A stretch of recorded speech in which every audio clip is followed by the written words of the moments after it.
MLD पाठशाला पर आज हम पढ़ेंगे गणित कक्षा 10 प्रश्नावली 1.2 के प्रश्न संख्या 2 को हल करेंगे।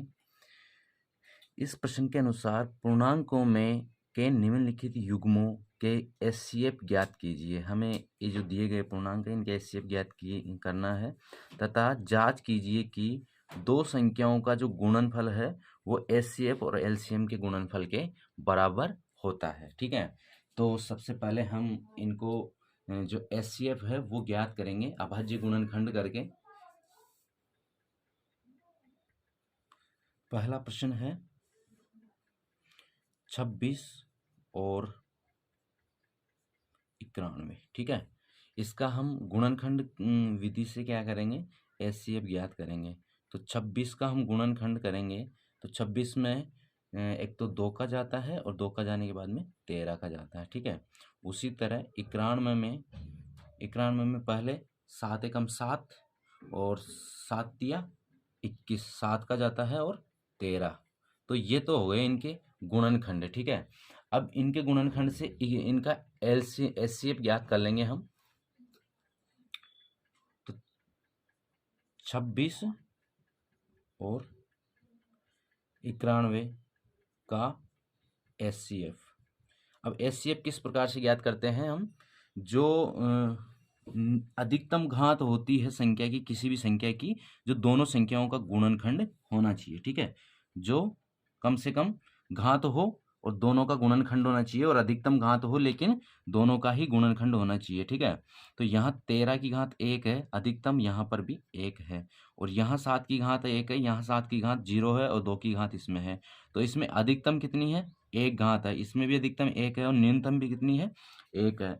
तो यहाँ पर हम 13 की घात 1 जो है ये हो जाएगा 91 और 26 का HCF। ठीक है, अब हमें HCF गुणा LCM भी करना है।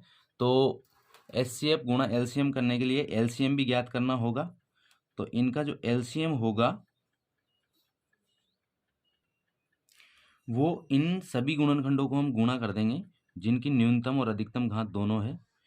2 गुणा 13 जो दोनों संख्याओं का गुणनखंड है और नहीं भी है। ठीक है, तो 26 के गुणनखंड 2 और 13 है और 91 के 7 और 19 है। तो 26 के हम 2 और 13 ले लेंगे, ये 13 ले लिया, और 7 और 13 इसके ले लेंगे। ठीक है, इसकी अधिकतम घात लेंगे किसी भी संख्या की, और दोनों में होना आवश्यक नहीं है कि वो दोनों संख्याओं का गुणनखंड हो LCM में।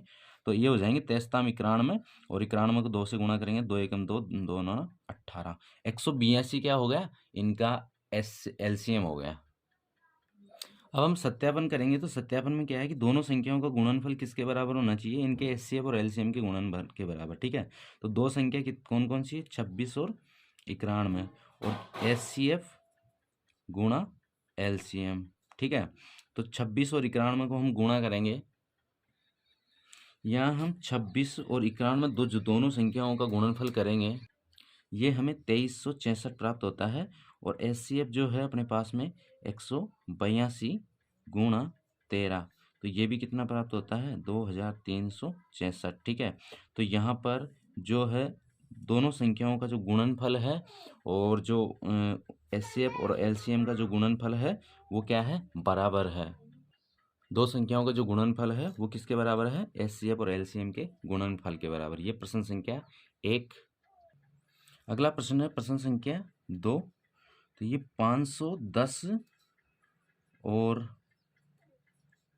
92, इन दोनों का हमें HCF और LCM निकालना है। HCF निकालना है लेकिन इनका गुणनफल ज्ञात करने के लिए LCM भी निकालेंगे। तो सबसे पहले 510 का हम जो है गुणनखंड विधि से हल करेंगे। गुणनखंड विधि से हल करने के लिए यहाँ पर इसमें 2 का जाएगा सबसे पहले भाग। ठीक है, 2 का भाग देने के बाद में इसमें 255 बचेंगे। 255 में सीधा हम 3 का भाग दे देंगे, 8 तिया 24,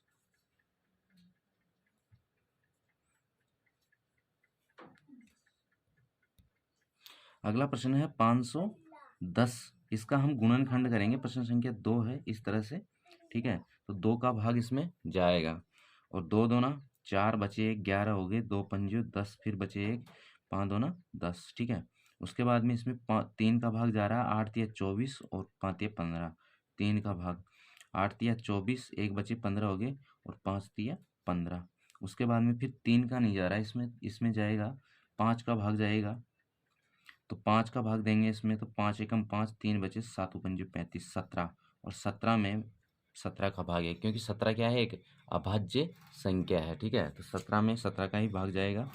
उसके बाद में हम 92 के गुणनखंड करेंगे। 92 में 2 का भाग जाएगा, 4 दूना 8 और 6 दूना 12। उसके बाद फिर 2 का भाग जाएगा, 2 दूना 4 और 2 तिया 6। और अब यहाँ पर क्या है अपने पास में, 23 क्या है, एक अभाज्य संख्या है, ठीक है। तो 23 में सिर्फ 23 का ही भाग जाएगा एक बार। तो यहाँ 510 के जो गुणनखंड प्राप्त हुए हमें, वह है 2 गुणा 3 गुणा 5 गुणा 17, ठीक है। और 92 के जो गुणनखंड प्राप्त हुए हैं वो 2 गुणा 23, ठीक है। अब इनका जो एचसीएफ हम ज्ञात करेंगे, एचसीएफ इनका जो दोनों संख्याओं का गुणनखंड होना चाहिए, और उसकी जो अधिक से बड़ी वो घात जो दोनों संख्याओं को विभाजित करती है वो है 2, ठीक है। वो बड़ी से बड़ी घात हमने ले ली, 2 है, और 2 के अलावा कोई भी ऐसी संख्या नहीं है जो दोनों संख्याओं को विभाजित करती है एक गुणनखंड के अलावा, ठीक है। उसके बाद में एलसीएम जो होगा, एलसीएम इसका एलसीएम निकालेंगे तो यहाँ यहाँ वो संख्या लेंगे हम जो दोनों संख्याओं का ही गुणनखंड हो, ठीक है, या नहीं हो। उनकी अधिकतम घात लेंगे तो 2 की घात 2 लेंगे, क्योंकि यहाँ एक घात और एक घात अधिकतम 2 घात है। उसके अलावा 3 की घात 1 है, 3 गुणा, उसके अलावा 5 की घात 1 है, गुणा 17 गुणा 23, ठीक है। ये सभी गुणनखंड लेंगे हम एलसीएम में, क्योंकि एलसीएम में सभी संख्याओं को लिया जाता है, वो चाहे गुणनखंड दोनों संख्याओं का हो या नहीं हो, ठीक है। उसके बाद में एलसीएम जो होगा इन सभी का गुणनफल करेंगे हम। अब यहाँ पर हमें एलसी दी गई जो संख्या है, दी गई संख्याओं का गुणनफल, संख्याओं का गुणनफल बराबर एचसीएफ इंटू एलसीएम करके सत्यापन करना है, ठीक है। सत्यापन करेंगे तो यहाँ दी गई संख्या क्या है, 510 गुणा 92, और यहाँ एचसीएफ कितना है, एलसीएम जो है इन सभी संख्याओं को हम गुणा करेंगे तो ये आ जाएगा 23,460, ठीक है। और इसको एचसीएफ से गुणा कर देंगे। 510 को 92 से गुणा करेंगे तो 510 को 92 से गुणा करने पर हमें प्राप्त होगा 46,920, ठीक है, 46,920। और इनका जो गुणनफल होगा 0 6 दूना 12 और एक 13 4 दूना 8 और एक 9 3 दूना 6 और 2 दूना 4, 46,920 ही हमारे पास में इन जो संख्या है उनका एलसीएम और एचसीएफ का गुणनफल प्राप्त हुआ है। तो ये प्रश्न संख्या 2 का हल है, ठीक है। तो इसमें सत्यापित हो चुका है, तो इसका जो एचसीएफ और एलसीएम जो है सही है। अगला प्रश्न है 336 और 54 का हमें क्या निकालना है, एचसीएफ निकालना है और सत्यापित करना है। तो पहले प्रश्न संख्या 3 का हम गुणनखंड विधि से इनके अभाज्य गुणनखंड ज्ञात करेंगे। 2 का भाग जाएगा इसमें, 2 एकम 2, 6 दूना 12 और 8 दूना 16। इसमें 2 का भाग जाएगा, 8 दूना 16, 4 दूना 8, 2 का 4 एक दूना 8 और 2 दूना 4। इसके बाद में इसमें 2 का जाएगा, 2 दूना 4, 2 एकम 2। 3 का भाग जाएगा इसमें 7 बार, और 7 में 7 का भाग जाएगा 1 बार, ठीक है। तो ये हो गया हमारा 236 का गुणनखंड। इस तरह से यहाँ पर 54 का गुणनखंड कर लेंगे।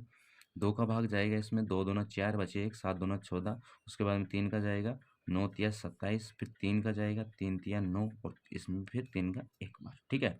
तो यहाँ पर अपने पास में 336 के जो गुणनखंड आए हैं वो आए हैं 2 गुणा 2 गुणा 2 गुणा 2 गुणा 3 गुणा 7, ठीक है। और 54 के जो गुणनखंड आए हैं वो आए हैं 2 गुणा 3 गुणा 3 गुणा 3। उसके बाद में अब हम यहाँ पर इनकी जो घात के रूप में इनको लिख सकते हैं।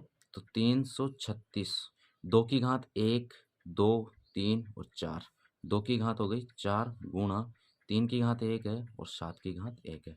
उसके बाद में 54 में जो है, 54 में 2 की घात 1 है और 3 की घात 3 है। तो पहले एचसीएफ निकालेंगे। एचसीएफ वो बड़ी से बड़ी घात होती है या बड़ी बड़ी संख्या जो दोनों संख्याओं को विभाजित करती हो, ठीक है।